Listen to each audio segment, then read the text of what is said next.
Hey everybody, I'm Maya Crowley, and I'm going to be joined in just a moment here by Sahra Nguyen of Nguyen Coffee Supply. I'm going to give everybody a couple minutes to join, but we're taking over for Women's History Month.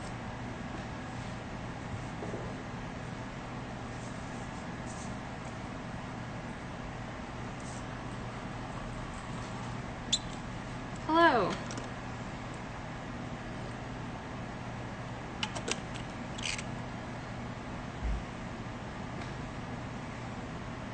Hey people, I'm Maya Crowley. I'm going to be joined in just a moment by Sahra Nguyen of Nguyen Coffee Supply, really inspirational coffee business owner, also another Vietnamese woman.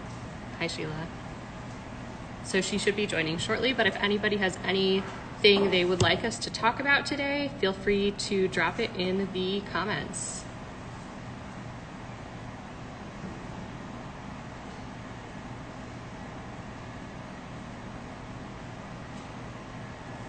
I'll tell you all. Hi.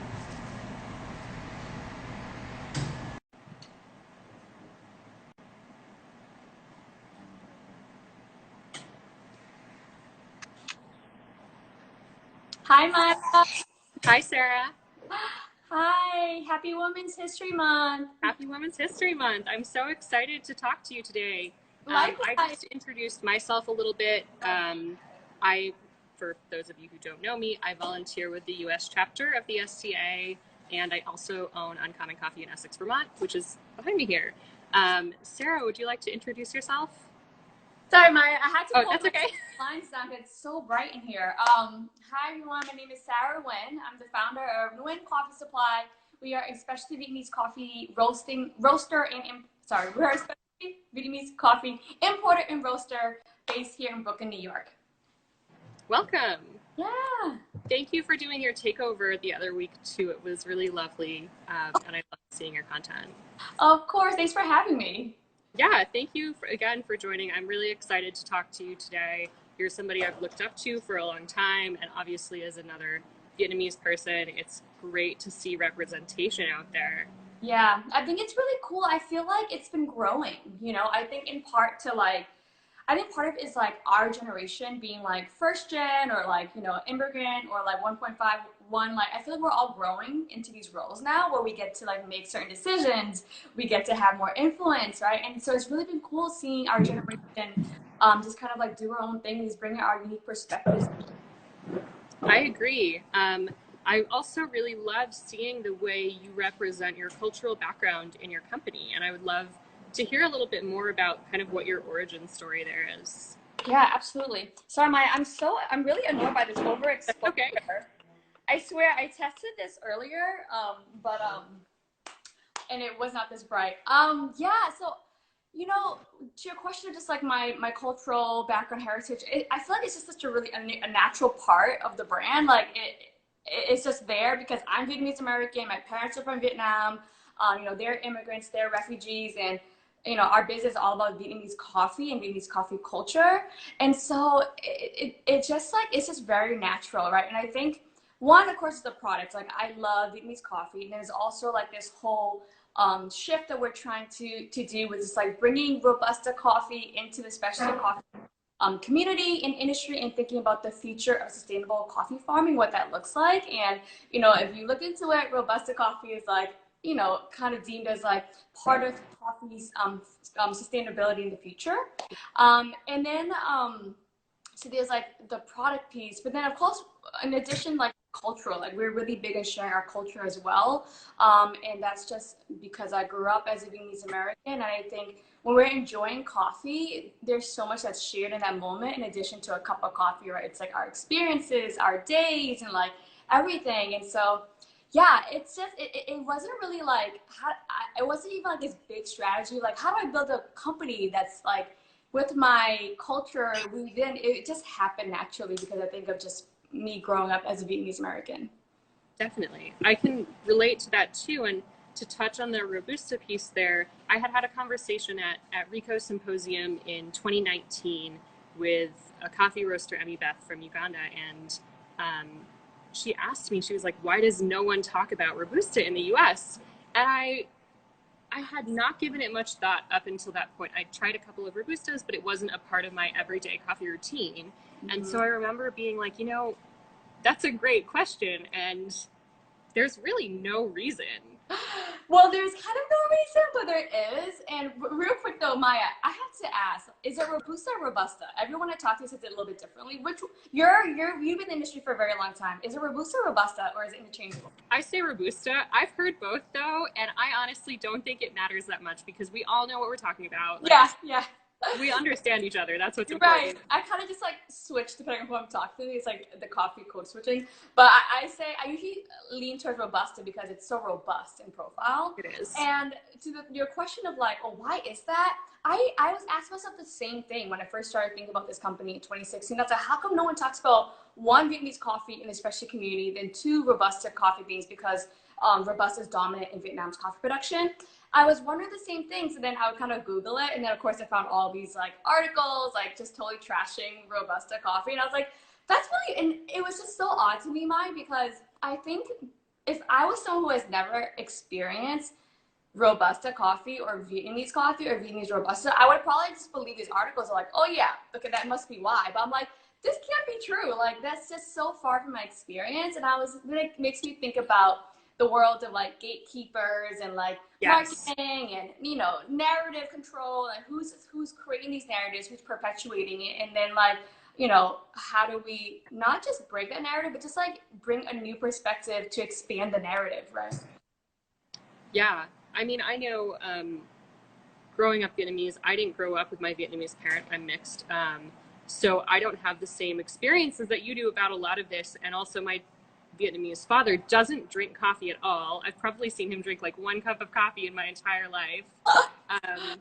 And I am obviously deeply aware of how important coffee is in Vietnamese culture and Vietnam's very important place in the global coffee trade. But I do feel that, and maybe this is me, or maybe you can tell me if you have similar experiences, that there's this sort of false notion, I think, as Southeast Asian people, that we don't really necessarily culturally relate to the like Northeast Asian narrative as much, which is what largely the media talks about a lot, is like Japanese culture, Korean culture, Chinese culture, and then you get into Southeast Asian and like the Pacific Islands, and it's a little bit different. It's unique. Yeah. I mean, I totally agree. I think from like a culture perspective, I think when talking about just Asian / Asian American culture experiences in general in the U.S., there is definitely like that difference between East Asian, as you were saying, and Southeast Asian. I think Southeast Asian experiences and communities aren't really included in that Asian American umbrella. And then I think when it comes to just like bringing it back to the coffee experience, Southeast Asia, Vietnam, like you were saying, is a really big contributor to the global coffee experience community. I don't really know if coffee has really grown as much in East Asia. I'm not aware as much. It's not, because it's not as close to the equator, so it's not as viable. Yeah. Cool. Well, thank you for sharing that. And I love the Robusta conversation. It's something that, it's not just Vietnam that's widely known for great Robusta. It's a lot of other countries too. So I would love to see more of that outside of like, I think what your company has done in starting that conversation specifically about Vietnamese Robusta is amazing. I really admire you for that. So thank you. But I would also love to see other countries get their due there, because there are a lot of coffee roasters out there in producing countries who exclusively roast, grow, and sell Robusta at their cafes. Right. I totally agree. Thank you so much for opening that up to like all the other, Robusta growing countries. Because it's not just about including, Robusta into our coffee experiences, but it's about allowing Robusta as a product to be a part of specialty the special conversation, because that would directly affect the producers of Robusta all around the world, right? So Yeah. we're constantly telling all the consumers and everyone here, like, Robusta isn't a part of specialty, or we can't have it, or can't think about how we can bring it into specialty, meaning like this collective investment of like, how do we work with farmers around the world to improve their agricultural practices, to bring it to a specialty grade type of coffee and products, right? If we're not even open to having a conversation, then there are many producers in countries all around the world who will just be stuck in their cycle of production, and they're never going to have opportunity to advance their product, but also to advance their economic status, right? So Yeah. I just like challenging our stigmas and our biases as consumers, like, it directly affects people all around the world and their livelihoods, right? So I think getting past this, like, what's good, what's bad, and just talk about like what is currently good, what is currently bad, and what can be improved, I think is a way we need to take the conversation, because it's not just about like what I like or what I don't like or what you don't like. It's what we say that we like, or what we say is deemed valuable or not. It affects people's livelihoods around the world, right? It So I'm super absolutely does. happy to hear more people like talking about Robusta. It's not just about like, yeah, I want like a bolder coffee. It's like we're going to be giving more people and producers an opportunity to increase their life, to increase their economic livelihoods. Absolutely. And I think one thing that the general public certainly maybe has some sense of, but not necessarily has it as a tangible thought in their head, is like a lot of coffee farmers have inherited their land, right? And so Arabica grows much higher up mountains. There's a lot more logistical costs for transporting from the mountain, irrigation costs sometimes, depending on how steep your slope is. Whereas Robusta, since it can grow much lower at a much lower elevation, is a lot more viable. And hopefully, we're starting to see studies that are saying that it could be more viable as climate change progresses. Yes, totally. Sorry, Maya, I'm so annoyed by this overexposure. Sorry. Well, you look great. I can still see your face clearly, so.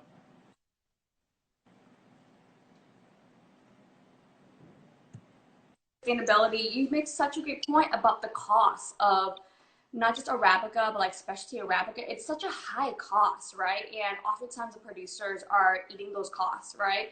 Or right. And then with Robusta, we think about the future, like not just like what do people want to consume, but what is actually going to be farmable in the future with climate change. Yeah. And also as a producer, if you are looking, if you don't already have the land to farm coffee and you're looking to start, Arabica is a much higher risk, much more prone to disease, much Yeah. more prone to crop failure. So if you're looking for an entry point as a producer, you have a much safer bet producing Robusta. Such a great point. It's such a great point. And I think, I want to acknowledge where the stigma of Robusta being cheap and bad comes from, because there is some truth to that, right? Because so much of the Robusta that's being produced today, especially Vietnam, it's low quality Robusta, right? But we have to think about why and how that is. And that is because of systems that have been created, that want to produce a cheaper product like a cheap Robusta, because the ultimate buyer or the brand abroad is channeling that into cheaper products, right? And, there's a place, there's a space and a place for every product and every type of consumer producer in the world. However, so that's where it comes from, right?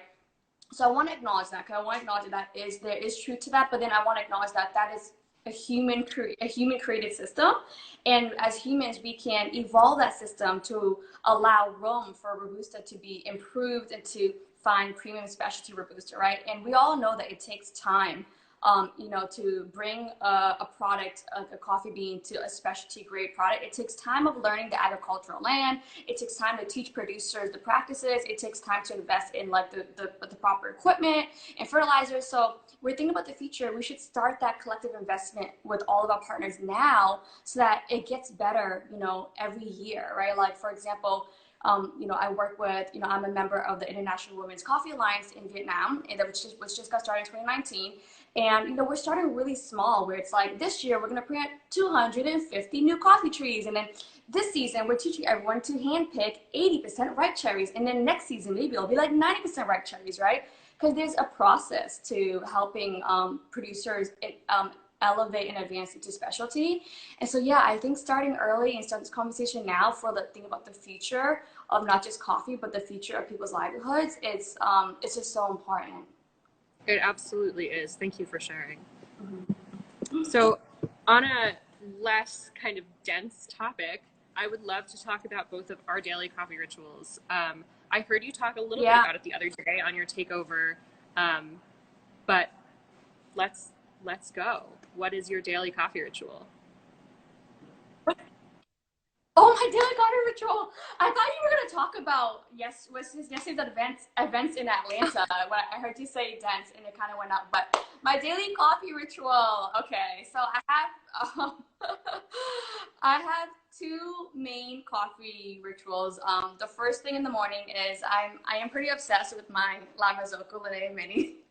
Not sponsored. I drink it with and I drink our loyalty blend in there, which is a blend of Arabica and Robusta. So I pull a double shot every morning, and then I drink it with a little bit of sweet condensed milk, between 10 to 14 grams of sweet condensed milk, and then steamed milk. I love it as either a cappuccino or a latte. That's how I like to start my mornings. I find it super therapeutic. And then, of course, when I kind of want to like have a second cup or on the weekends, I do the Fiend filter as a way to kind of like take a break from the day and pause and have a slow drip ritual. That's and when I do the Fiend filter, I actually love to brew it over ice, which is, it just cools the coffee as it's dripping, and that way I can enjoy it. It's less concentrated as well. Yeah. Maya, what's your daily coffee ritual? I have an iced oat milk latte every single day. And every day I come into work and I'm like, should I have something different today? And I almost never do. Uh, It's so delicious. Uh, Shout out to Oatly for making the best oat milk on the planet. Also not sponsored. I know. That sounds amazing. Yeah, I'm Oopsies. also. Oh, are you good? We're back. Cool. Yeah. Great. Yeah, I'm open to talking about the events in Atlanta if you'd like to, but I don't want to force it or anything. Mm-hmm. It's a difficult and heavy topic. Yeah. Yeah. Thank you for bringing it up. I know you and I were, DMing yesterday about that, and I so appreciate, Mancy for reaching out to us yesterday when the shooting in Me Atlanta too. happened to check in with us. Yeah, I would love to use a space to kind of just check in about that. I guess my first initial thoughts are, I was thinking about how to frame this back into our work as folks in the coffee industry and just with SCA and just seeing how connected it is, and it truly is connected because what's happening, I mean, in this country and also with the shooting in Atlanta, it's a struggle for justice and power and equity, really, I think is like the common thread. Like in this country, there's so much inequity, right? There's so much social, racial, political, economic inequity, and we see it all over. So I don't really need to get into that. And I think about our work as coffee professionals, and especially within the specialty coffee, industry and community. So much of this work is also about creating more equity, right? And creating more an equitable coffee trade Yeah. and creating more, transparency, sustainability, so it leads to more like equitable experience around the world. And so that connection of just like systems and ecosystems that we are participating in, but also that we get to create and shape towards this vision of equity for everyone is, is just a huge takeaway. And I was thinking about how the events yesterday lead to my experience as an individual, but also my work as a professional, and just trying to impact positive change in all the pockets, of your world, right? Whether it's in your cafe and how you treat your employees and the conversations you hold with them and how you bring people into your home. Like you're also creating experience of of inclusiveness and of just warmth, and so that's how I'm feeling. I'm still processing it, honestly. It's been a lot. I'd love to hear from you, Maya, as someone who's in Vermont. We talked about this briefly Yeah. in our DMs, but what's it been like for you, just processing yesterday's events into today? I was I have a unique experience as a mixed person and as a white passing mixed person. I don't experience a lot of the same things that, you know, people who are 100% Asian experience. I feel different things, and largely what I feel, it is a lot to process. I agree, and thank you for sharing your thoughts. I really appreciate how articulate you are about everything, and I love seeing the things that your company is always addressing this. That's super meaningful to me and to so many other people. So first, thank you for that. I'm not going to take up too much time on my side of things here again, just because I am a white passing Asian mixed person. It's different. But I was, for the most part, yesterday, you know, kind of going through my day, like, I'm not really processing this. And then it all kind of hit me at the end of the night when I, like, everything settled down, nothing was really going on anymore. And I was like, wow, this is actually really affecting me more. Oh, did you lose me? Are you there, Sarah? I think I lost a little. I think it might be my internet. Okay. Sorry. Am I frozen? Oh, no worries. You're you're freezing on Sorry. and off a little bit for me. It froze, but you're back. Yeah. Okay, good. Uh-oh. Yeah. Oh no. We're back. We're back. Lovely. Yeah, I was just saying it kind of all hit me kind of when my day was over, as I was like, okay, this is affecting me more than I feel like it should, because it's very complicated to be a mixed person with your identity. But also more than I thought it would. And that has happened a couple of times throughout, 2020 to now, where it all builds up. It's a slow, gradual build of processing and emotions. So yeah, it's very difficult to deal with as a community. My family directly has a lot of ties to the Vermont Refugee Resettlement Program here. And I did grow up in like a largely white community. So, and I still am now. My cafe is in the same town I grew up in. So growing up, That's amazing. to everyone, yeah, to all of my peers growing up, I was just Vietnamese, fully Vietnamese. But as I've grown, I've kind of explored my identity a little bit more, Cool. Well, I think we're about out of time here, Sarah. I'm not going to keep you for too long. We could keep going for so long. We have to do this again, Maya, because I feel like we're just getting started in our conversation. Yeah. Thank you so much for taking this time with us, for spending time taking over our page last week. We really appreciate it. I do have to mention that for the U.S. chapter of SCA, which is the U.S. representation, we are not the global SCA. We are doing partially random lottery elections for our new chapter leadership, their volunteer roles. So take a look at the reels that have been posted on our page over the weekend if you think you or anyone else might want to get involved in a volunteer role for the next 2 years. Thanks again, Sarah.